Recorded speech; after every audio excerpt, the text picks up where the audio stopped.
Au programme dans ce journal du Mercato, Manchester United qui bouge dans tous les sens, la Saint-Étienne sur le point d'accueillir une 9e recrue et Daniel Alves qui retrouve un club. La guerre est déclarée entre le PSG et Neymar, le transfert record de Maguire à Manchester fait les gros titres en Angleterre. Rien ne va plus entre le club parisien et Neymar, Harry Maguire va devenir le défenseur le plus cher de l'histoire peut-on lire en Angleterre, et le Real Madrid serait d'accord avec Van de Beek. Voici votre revue de presse du 3 août 2019. Le PSG commence à perdre patience. En Espagne, selon Sport, c'est la guerre entre Neymar et le PSG. Le Brésilien refuse toute réunion avec le club en Chine et insiste sur le fait que son désir est de quitter le Paris Saint-Germain et de retourner au Barça. De son côté, explique le quotidien ibérique, le PSG commence à perdre patience et pourrait prendre une décision sur son avenir la semaine prochaine. Et dans Mundo Deportivo, on apprend ce samedi que plusieurs dossiers sont ouverts du côté de Barcelone afin de faire rentrer de l'argent dans les caisses et ainsi s'offrir Neymar. Son destin est lié à ce d'Umtiti ou encore de Coutinho, affirme le journal catalan, de même que celui de Junior Firpo qui devrait lui aussi coûter quelques sous. Il reste encore l'Ajax à convaincre. Toujours en Espagne, le Real Madrid poursuit son mercato. Et ça avancerait bien et même très bien pour la venue de Van de Beek à Madrid. Les merengues se seraient mis d'accord avec le joueur selon Marca, il ne resterait plus qu'à convaincre son club l'Ajax Amsterdam. Erik ten Hag, l'entraîneur de l'Ajax, avait eu des déclarations à ce sujet, comme le rapporte ce samedi, si le Real vient pour lui, on ne pourra pas faire grand-chose.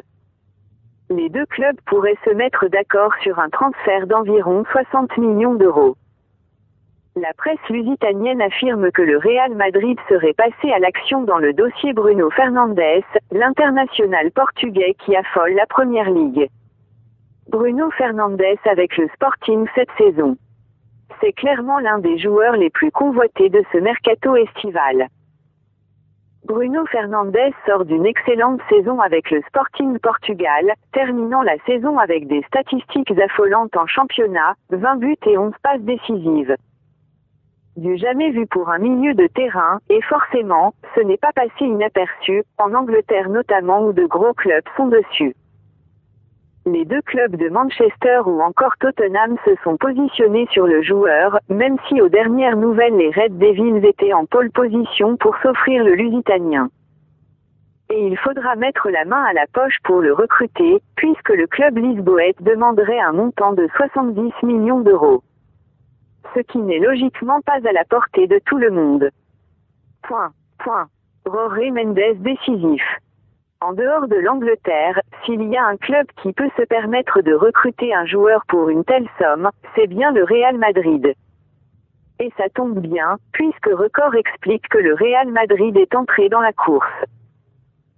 Les merengues vont faire une offre dans les prochains jours pour le joueur, et la présence de Jorge Mendes dans l'opération pourrait faire la différence, lui qui serait proche de Florentino Pérez et qui a déjà fait venir bon nombre de joueurs au Santiago Bernabéu ces dernières années.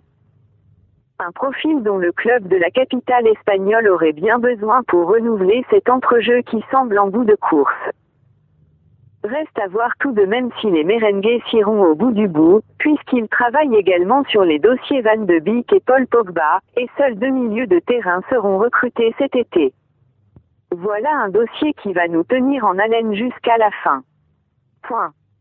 Le plan du FC Barcelone pour se débarrasser de Philippe Coutinho. FC Barcelone serait prêt à se défaire de son joueur brésilien, pour l'instant peu désiré, sous forme de prêt. Si le FC Barcelone souhaite s'offrir Neymar, les Catalans vont devoir vendre des joueurs pour remplir les caisses. C'est aussi simple que ça. Vendredi, le champion d'Espagne en titre s'est déjà séparé de Malcom, qui a pris la direction du Zénith contre un chèque de 45 millions d'euros bonus compris. Mais une bonne partie de cette somme sera utilisée pour recruter Junior Firpo, le latéral gauche du Betis que les Barcelonais convoitent depuis quelque temps déjà. Une grosse vente est donc attendue, et des joueurs comme Ivan Rakitic, Philippe Coutinho ou Ousmane Dembélé pourraient faire leur valise. Et du côté de la direction catalane, c'est surtout le Brésilien que l'on souhaite vendre.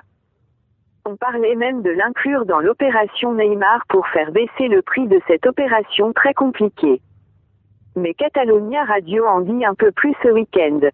Un prêt payant pour Coutinho. L'état-major barcelonais, face au manque d'offres concrètes pour son joueur, pourrait ainsi avoir trouvé une solution pour se défaire, temporairement du moins, de son numéro 7. La radio dévoile ainsi que le FC Barcelone pourrait le laisser filer sous forme de prêt payant, contre un montant estimé entre 25 et 30 millions d'euros. Les Catalans continuent de prioriser un transfert définitif, mais une telle opération leur conviendrait et leur permettrait de récupérer un petit chèque avant d'encaisser une grosse somme à l'avenir. Le joueur pourrait retrouver un temps de jeu régulier, et surtout, retrouver son meilleur niveau après une saison compliquée et ainsi attirer des clubs en vue d'un transfert définitif l'an prochain. Une chose semble donc sûre aujourd'hui, Philippe Coutinho n'entre plus dans les plans du champion d'Espagne, qui avait pourtant tant bataillé pour se l'offrir à l'époque. Voilà que le Real Madrid serait bien dans la course pour s'offrir la star brésilienne du Paris Saint-Germain. Et comme l'ennemi catalan, le club de la capitale espagnole pourrait proposer un échange. Barça, c'est fait pour Junior Firpo. Junior Firpo sera joueur du FC Barcelone la saison prochaine. Mundo Deportivo dévoile qu'un accord avec le Betis a été trouvé pour le transfert du latéral gauche hispano-dominicain de 22 ans, alors que l'accord avec le joueur était trouvé depuis quelques semaines déjà. Le montant de l'accord n'est pas encore connu, mais selon le journal il sera inférieur aux 25 millions demandés par le club andalou. L'international espoir espagnol pourrait même passer sa visite médicale dans l'après-midi. Au programme dans ce journal du Mercato, Manchester United qui bouge dans tous les sens, la Saint-Étienne sur le point d'accueillir une